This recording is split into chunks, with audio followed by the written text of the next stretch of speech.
Hey everyone, welcome to San food labs.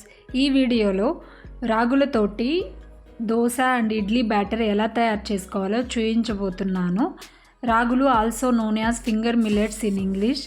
రాగులు వచ్చేసి good source of iron and fermented foods అనేవి మన gut హెల్త్ని ఇంప్రూవ్ చేసుకోవడానికి చాలా చక్కగా ఉపయోగపడతాయండి.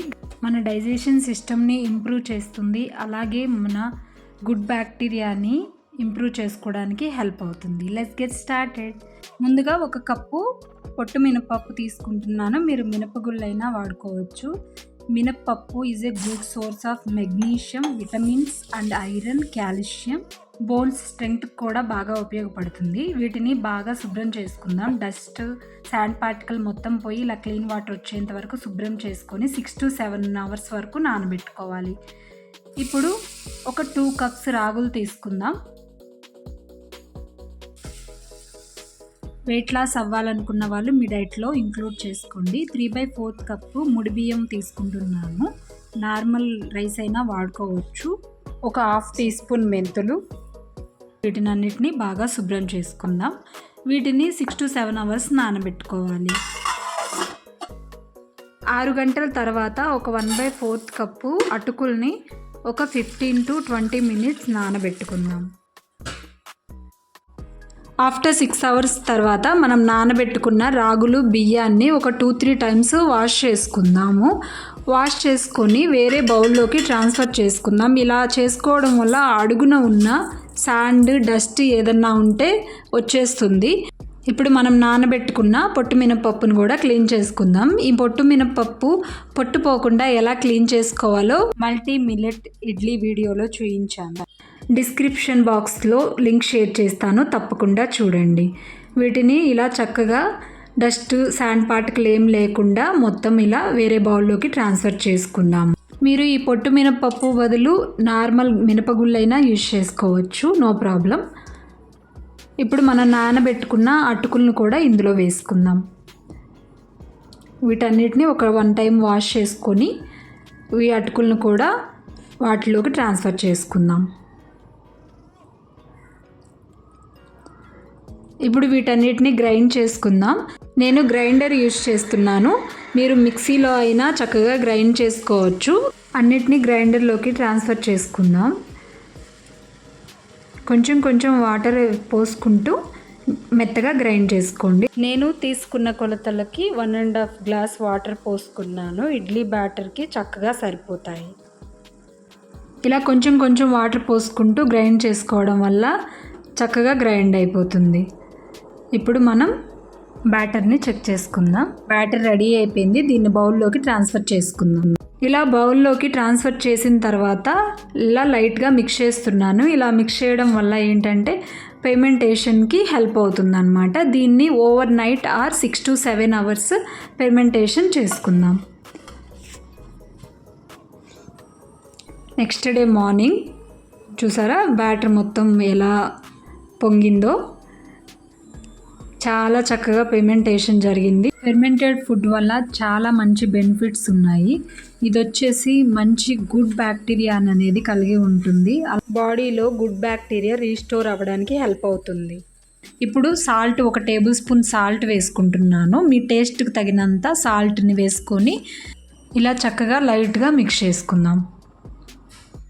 ఇప్పుడు ఇడ్లీ మౌల్ తీసుకొని గీ లేదా ఆయిల్ని అప్లై చేసుకుందాం.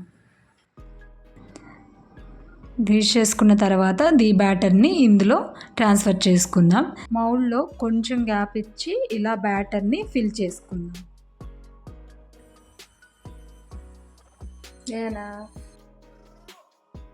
ఈ చిన్న ఇడ్లీ మౌల్డ్ ఉంది కదా మా బుజ్జిబాబు కోసం, అదిగో తనే ఆ బ్యాటర్ అంతా ఫిల్ చేస్తూ ఉన్నాడనమాట.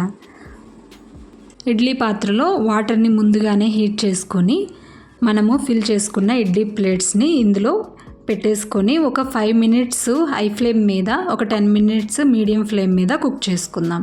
ఒక 2 minutes పక్కన పెట్టేసి ఇడ్లీ మౌల్డ్లో నుంచి ఇడ్లీని ప్లేట్లోకి సర్వ్ చేసుకుందాం. చాలా చక్కటి హెల్దీ రాగి ఇడ్లీ అనేది రెడీ అయిపోయింది. ఇది మీరు ఏ చట్నీతో తీసుకున్నా చాలా చాలా టేస్టీగా ఉంటుంది. నేను ఈ ఇడ్లీలోకి టొమాటో చట్నీ చేశాను. ఈ రాగి ఇడ్లీ ఒక్కసారి ట్రై చేస్తే మీరు నార్మల్ ఇడ్లీని మర్చిపోతారనమాట. అంత టేస్టీగా ఉంటుంది. వెయిట్ లాస్ అవ్వాలనుకుంటున్న వాళ్ళు మీ డైట్లో దీన్ని తప్పకుండా ఇంక్లూడ్ చేసుకోండి. అలాగే పిల్లలకి ఐరన్ అండ్ బోన్ హెల్త్కి చాలా చక్కగా ఉపయోగపడుతుంది.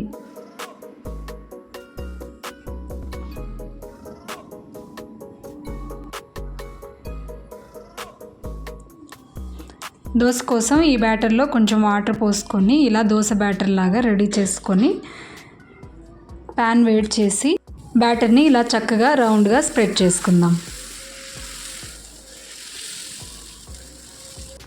ఇలా చక్కగా పైన గీని కానీ లేదా ఏ ఆయిల్ మీకు నచ్చిన ఆయిల్ని అప్లై చేసుకొని బ్రౌన్ కలర్ వచ్చేంత వరకు ఫ్రై చేసుకుంటే సరిపోతుంది. ప్లెయిన్ దోశ రెడీ అయిపోయింది. ఈ బ్యాటర్ తోటి మీరు ఏ దోశ వేసుకున్నా చాలా టేస్టీగా ఉంటుంది. నార్మల్ దోశ కంటే కూడా చాలా టేస్టీగా ఉంటుంది. ఇప్పుడు ఇలా ఊతప్పం లాగా వేస్తున్నాను. పైన మీకు నచ్చిన వెజిటేబుల్స్ ఆనియన్స్ని చల్లుకొని గీ ఆర్ ఎనీ ఆయిల్ని అప్లై చేసుకొని ఫ్లిప్ చేసుకుందాం. ఊతప్పం రెడీ. సేమ్ బ్యాటర్ తోటి ఎగ్ దోశ ఎలా చేసుకోవాలో చూపించబోతున్నాను. ఇలా బాగా స్ప్రెడ్ చేసుకున్న తర్వాత నేను క్యారెట్ ఆనియన్ని ముందే చల్లేస్తున్నాను. తర్వాత ఇలా ఎగ్ని స్మాష్ చేసుకొని దీనిపైన అప్లై చేసుకుందాం. ఇలా ఒకసారి ట్రై చేయండి. ఎగ్ దోశ చాలా బాగా నచ్చుతుంది మీకు. పైన గీని అప్లై చేస్తున్నాను. దీనిపైన కొంచెం సాల్ట్ పెప్పర్ని ఇలా చల్లుకుందాం. దోశ బ్రౌన్ కలర్ వచ్చేంత వరకు రోస్ట్ చేసుకొని ఫ్లిప్ చేసుకుందాం.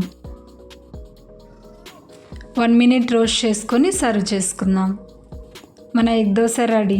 ఈ 1 బ్యాటర్ తోటి ఎన్నో రకాల బ్రేక్ఫాస్ట్ అండ్ డిన్నర్ రెసిపీస్ తయారు చేసుకోవచ్చు. ఈ వీడియో మీకు నచ్చినట్లయితే మీ వాల్యుబుల్ ఫీడ్బ్యాక్ని కామెంట్ రూపంలో తెలియచేయండి. నా వీడియోని లైక్ చేయండి, షేర్ చేయండి. ఛానల్ని సబ్స్క్రైబ్ చేసుకోవడం మర్చిపోకండి. మరో వీడియోతో మీ ముందుంటాను. Thank you. Stay blessed. Bye bye.